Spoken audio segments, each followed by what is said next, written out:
or let's say that Israel does do a severe overreaction to Iran, sends however many munitions and however much, I don't know the terms for these things, but let's just say that something very heavy, very serious gets with casualties, with lots of casualties. Yeah, that's right. With a much, where we're not talking about it in the way of 99% of the drones were destroyed by the Iron Dome or whatever they call it.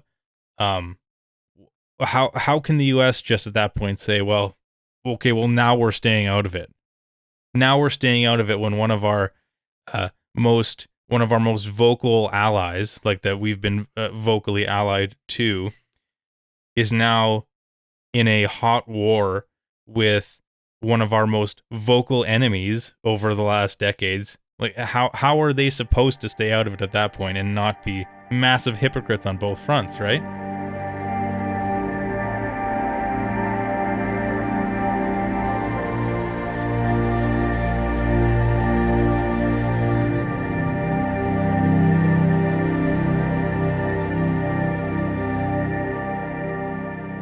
Hello, welcome to the Critical Compass podcast.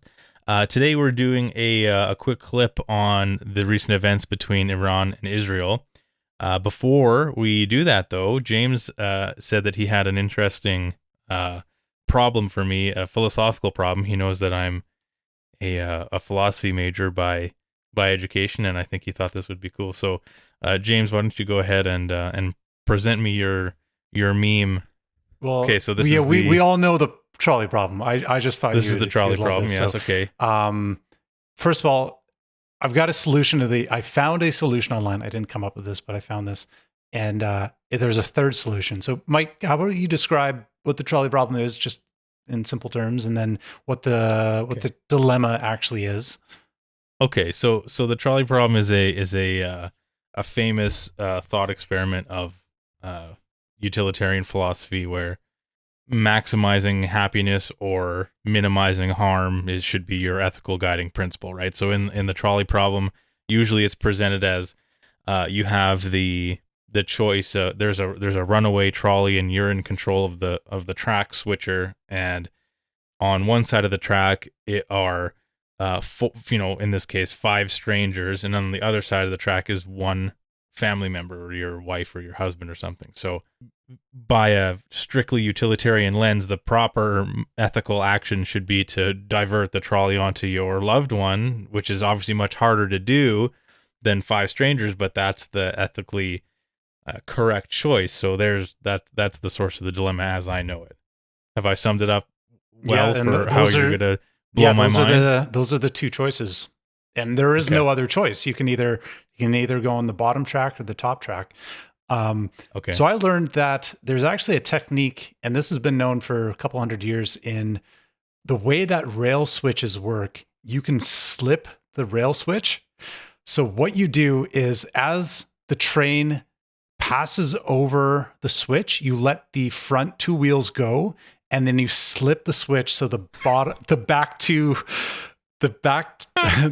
side ends up on the other track. The only problem with this, so you take out all 6 of them. It is supposed to derail or slow down the train, but depending on if it can articulate, if the wheels are able to turn, you may have a sliding train that might just mow down, and it might mow down everybody. So it is a high risk, high reward situation. So you might save everybody. It is a solution. It is a third solution.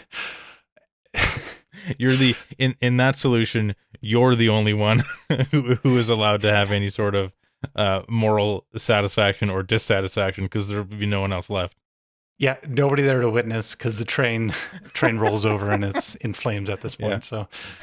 So yeah, I just heard about that today. Leads it to if a trolley kills everyone on the tracks, did it actually kill anyone at all?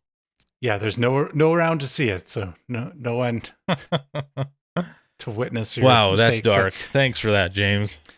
The now you can rest knowing that there aren't just two options to this problem. So okay, well, with that, let's move into an equally ridiculous situation. You mean the start of World War III? That's what happened this week, was the Yeah. escalation of things, and I guess the media's losing their mind over this rocket attack by Iran.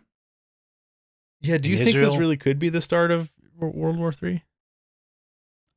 I don't know. It depends on how willing people are to like support sides, because that's always it's the kind of thing where an event happens and then countries are roped in because they feel obligated to defend, or they've got a certain agreement that they've got to help out in certain cases.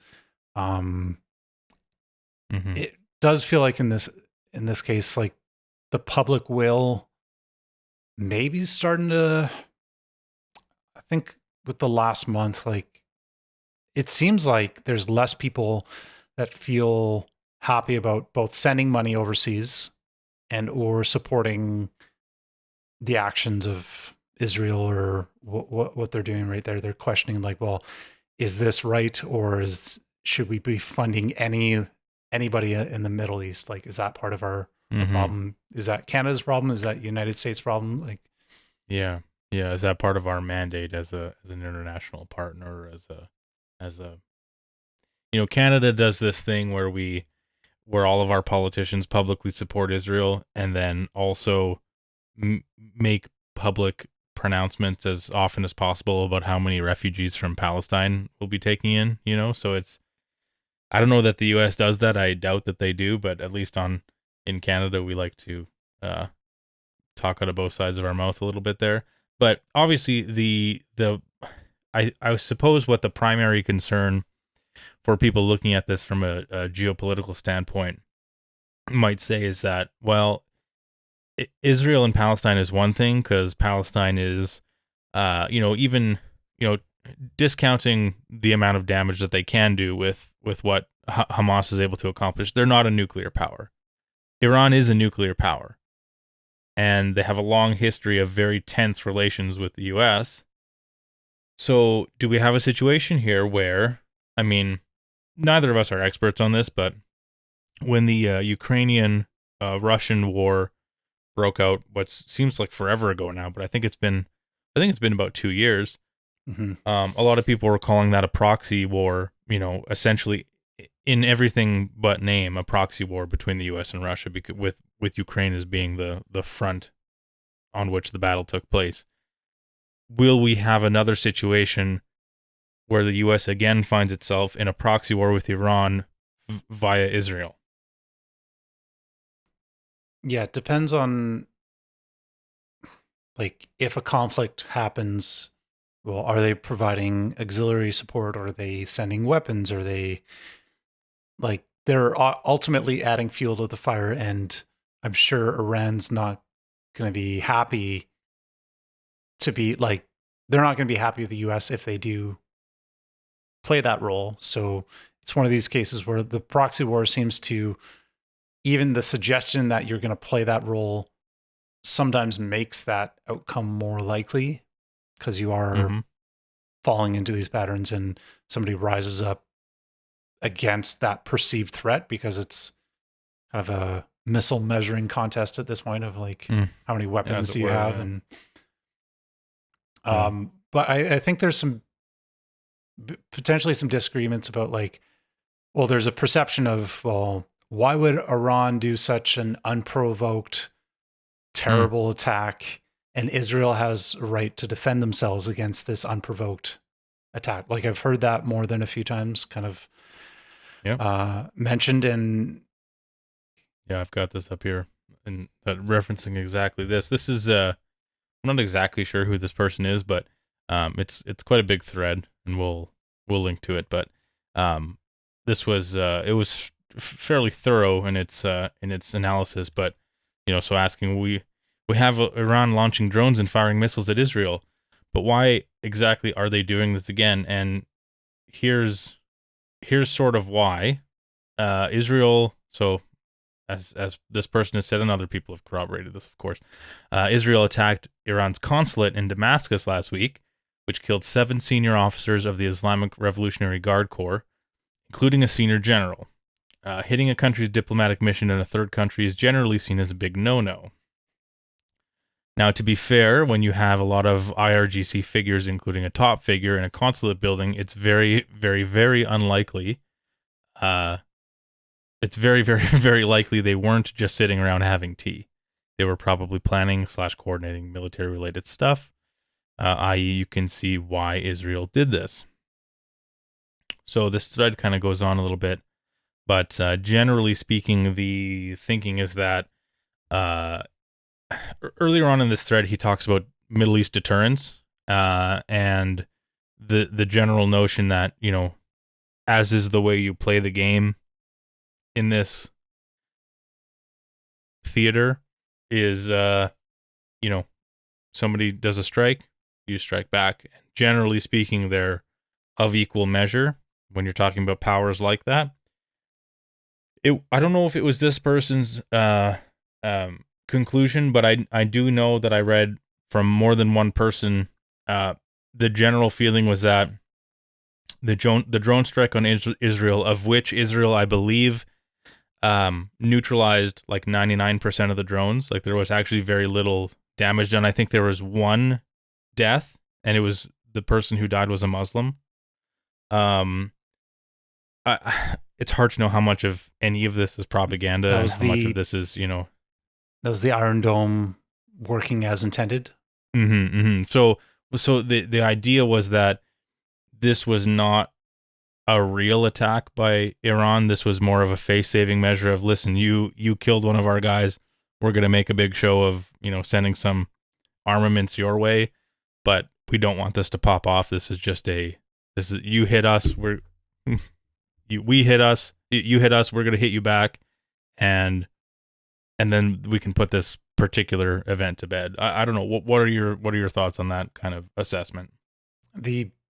Hasn't that kind of a push-pull relationship been shown with many other countries? Like this is not something that like just happens in the Middle East.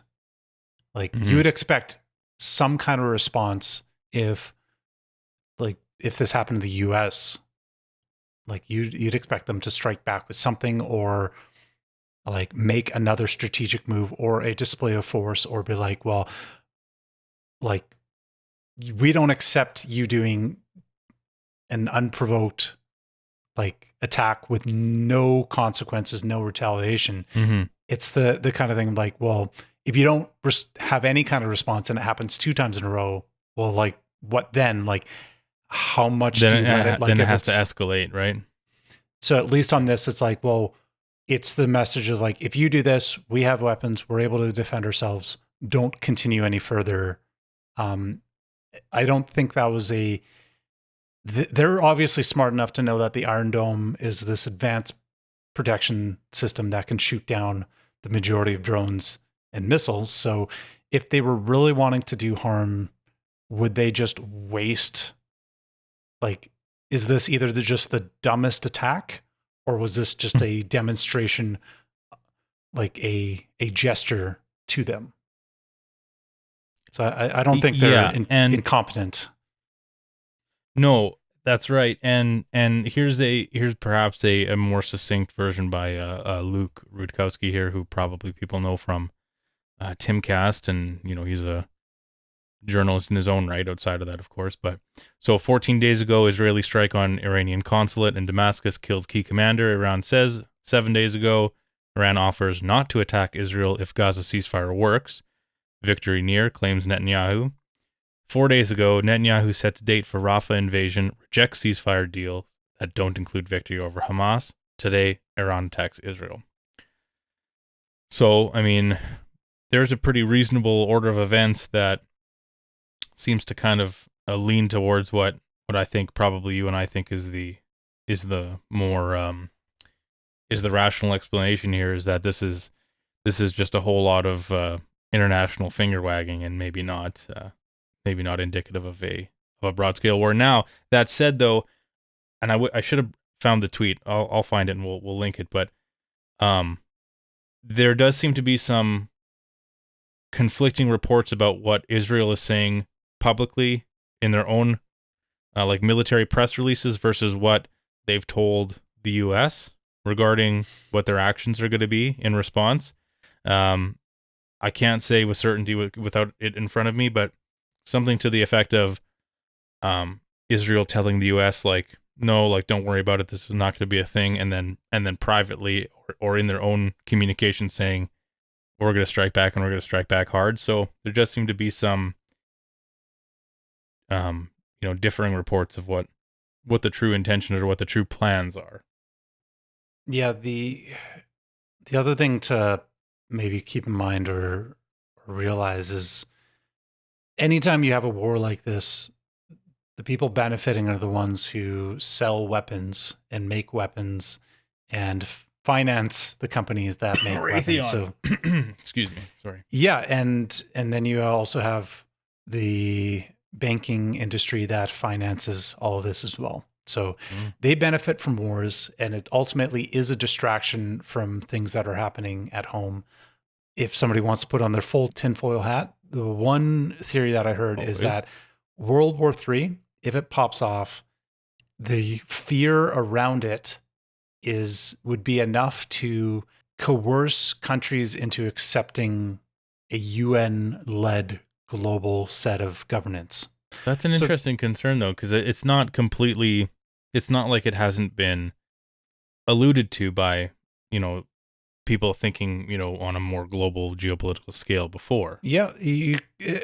Maybe we do an episode where we pull some of the exact quotes and of the World Economic Forum and the mentions of like the need for global governance, which I guess raises a question of like, well, what happens to the municipal and the self-sovereignty of nations when you have these global entities wanting to exert their control? Like, is it possible to have the best interest of all the individuals when the sovereignty is diluted through these, let it be the dictates of the WHO or the dictates of any other global entity? And they've expressed that I can understand in their mind, they want a global government.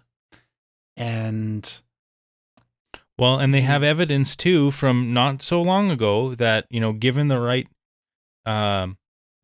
catastrophe or situation and global instability and unrest and uncertainty, a majority, I don't know if a majority, but I would probably guess a majority of countries in the world all fell pretty easily in line with the dictates of a global governing body of a sort, right?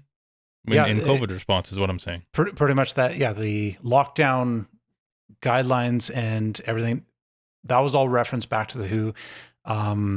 Even social distancing, 6 feet, all these, it was the same everywhere, yeah. So that's at the government level, but you also have like media companies and tech companies writing into their standards and into their code of conducts, referencing the WHO for their medical guidelines of what you can and cannot say, as well as linking any discussions on climate to what has been established by the UN. Even though people will dismiss these global entities as not having any real power, you look at what they recommend, you have these ripple effects through media and what individual countries implement as well. So it's not an insignificant issue of when they say something, it does change the way people are affected. Yeah. Yeah. Well, and I thought, I'm with you on all that. My tinfoil hat is firmly on too, but I thought you were going to go somewhere else with that actually when you started that, and I thought you were going to say what people were talking about before, in what might be maybe the overall goal or at least a result of what could be called World War III sparking off, would be China's invasion of Taiwan. And I remember people talking about this when Russia and Ukraine popped off too, saying, well, this behavior is going to embolden the CCP to make their first like strategic moves into retaking Taiwan. So do you think it's so hard to say, and this it's such a broad question, but do you think that will have repercussions in that theater as well? It's hard to know, like that whole Taiwan situation. Like it's kind of been quiet the last little bit because it was ramping up, and there were some displays of like there were some fighter jets that were seen around, and there were maybe some displays of China's force in that. So like, remember the weather balloons last summer? Just happened to find their way in North America. That went away as quickly as it came, but so that very well could happen. We're kind of at the point where like anything can happen. Nothing's actually that surprising. Key thing I wouldn't be surprised to wake up to anything these not days. To react to it. Like we've tried not to get sucked into every little thing happening and just being like emotionally swept up and all that. Like, and it's fun to get into discussions online, obviously. And there's some subjects where we still have to get to the root of the issue. And it's interesting hearing how other people think. There's also part of how some of these situations unfold is it's almost through this like subtle manufactured consent of like everybody has to kind of pick a side, so they go with it. And there's obviously those who just say no war, and they're like, well, let's stop funding any of this, or let's stop playing the role of a global police force of having to show up everywhere and deploy however many battalions on the ground and get our aircraft carriers and wherever. And so ideally we would say, stop the funding, stop enabling any of this, and or just get back to a point of like countries respecting the sovereign rights of their own country, or like of the countries around them with the citizens, etc. So, well, and it's hard for the U.S. I would imagine right now. I mean, the U.S. is handicapped on so many levels right now. Like, I mean, they've got a zombie in the White House who is inexplicably still in the race, apparently, and hasn't been Gavin Newsomed yet. And so there's that front, and they're like still trying to find, like, you know, Trump, you know, cheated at poker one time, so, you know, we're gonna lay another charge on him. Like they're having this internal battle, trying so hard to you know, deal with an election coming up. And also, there's all this stuff kicking off in the Middle East, and they've sort of, over the years, had, and even currently, have talked themselves into a situation where they're not able to, like, let's say that Iran does send, or let's say that Israel does do a severe overreaction to Iran, sends, you know, however many munitions and however much, you know, I don't know the terms for these things, but let's just say that something very heavy, very serious gets, with casualties, with lots of casualties. Yeah, that's right. With a much, where we're not talking about it in the way of, 99% of the drones were destroyed by the Iron Dome, or whatever they call it. How can the U.S. just at that point say, well, okay, well, now we're staying out of it. Now we're staying out of it when one of our most vocal allies, like that we've been vocally allied to, is now in a hot war with one of our most vocal enemies over the last decades. Like, how are they supposed to stay out of it at that point and not be massive hypocrites on both fronts, right? Yeah, it would be kind of impossible with how many, you think about how closely tied the US is to Israel, both with like dual citizenships, with lobby groups, with certain agreements, and all that's kind of running in the background behind the scenes. And then you see the decisions that come out on the forefront. And it's not surprising that the way that U.S. supports Israel would emerge the way it does with this combination of factors. So with those kind of pressures, I think the U.S. is more likely to be sucked into a war or needing to provide support. They already send weapons, whether it wants to or not. Yeah. So scary. Yeah, I think part of it is, I think there's hope in like people being less agreeable of like, I think there's been a little bit of pushback on some of these things that you think about how many wars we've kind of like the US has been subtly brought into, and the reasons for going into that war were like later found out to be pretty useless or did not have any merit. So I Don't think, get me started on the Gulf of Tonkin, James. Don't get me started on it. We'll do a whole episode on the Gulf of Tonkin. Thank you.